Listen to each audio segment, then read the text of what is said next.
नमस्कार मित्रांनो, आजच्या आपल्या कथेचं नाव आहे न संपणारी गोष्ट. एका राजकन्येला गोष्टी ऐकण्याचा भलताच छंद लागला. कुणाला तरी तिच्या जवळ बसून सतत गोष्ट सांगत राहावे लागे. परंतु गोष्ट संपली की तिला अस्वस्थता वाटायला लागे. अखेर एकदा राजाने जाहीर केले, जो मनुष्य आतापासून ते थेट राजकन्येचा विवाह होऊन ती सासरी जाईपर्यंत तिला तिच्या मोकळ्या वेळेत एक न संपणारी गोष्ट सांगत राहील, त्याला मासिक 1000 सुवर्ण मोहरांचे वेतन दिले जाईल. राजाने राज्यात पिटवलेली ही दवंडी ऐकून राज्यातलेच नव्हे तर इतर राज्यातलेही अनेक जण तिला गोष्ट सांगण्यासाठी राजवाड्यात आले. पण ताणून कुणी आपली गोष्ट 1-2 महिन्यांपेक्षा जास्त ताणू शकला नाही. एके दिवशी एक जण राजवाड्यावर आला व त्याने अशी न संपणारी गोष्ट राजकन्येला सांगण्याची आपली तयारी असल्याचे राजाला सांगितले. राजाने त्याची बसण्याची व्यवस्था केली. थोड्याच वेळात राजकन्या त्याच्या समोर येऊन बसली आणि त्याने गोष्ट सांगायला सुरुवात केली. एक होते भातगाव नावाचे गाव. त्या गावात 8 मैल लांबीचे, 4 मैल रुंदीचे आणि 2 मैल उंचीचे भातांनी भरलेले प्रचंड मोठे कोठार होते. त्या भाताच्या अवाढव्य कोठारामुळेच त्या गावाला भातगाव हे नाव पडले होते. शेजारी दुसरे गाव होते. तिकडे चिमण्या होत्या, म्हणून त्या गावाचे नाव चिमणपूर असे पडले होते. राजकन्या उत्साहात म्हणाली, अय्या, मोठी मजेशीर आहे नाही का ही गोष्ट? पण इतकी मजेशीर असलेली ही गोष्ट न संपणारी आहे ना? गोष्ट सांगणारा म्हणाला, न संपणारी आहे म्हणून तर मी आपल्याला सांगायला आलोय ना.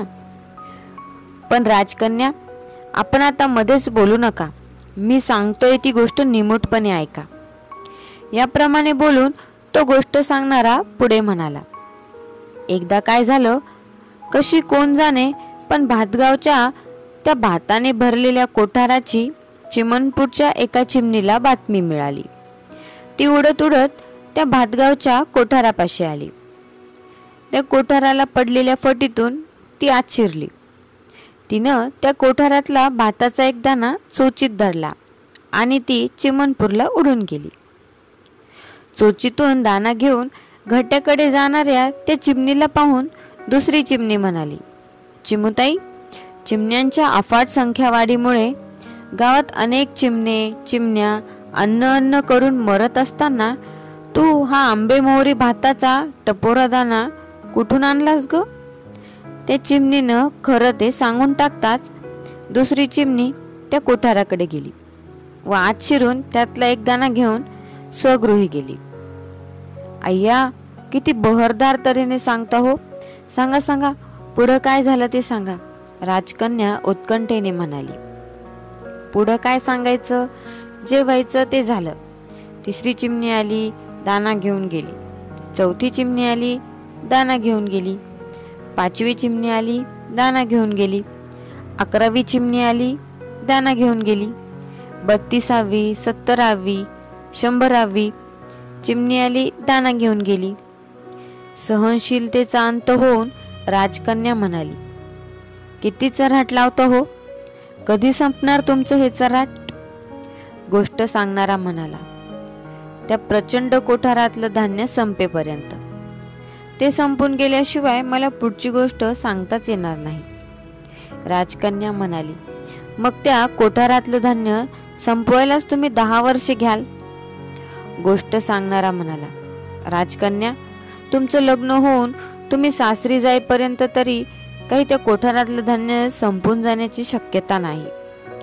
यावर राजकन्या राजाकडे गेली व म्हणाली, मला आजची गोष्ट ऐकताना या गोष्टीचा एवढा वीट आला आहे की यापुढे मला कोणी गोष्ट सांगू नये आणि मी ती ऐकू नये असं वाटू लागलंय. गोष्ट सांगणाऱ्याने सुरू केलेल्या गोष्टीचे स्वरूप राजाने राजकन्येकडून समजावून घेतले.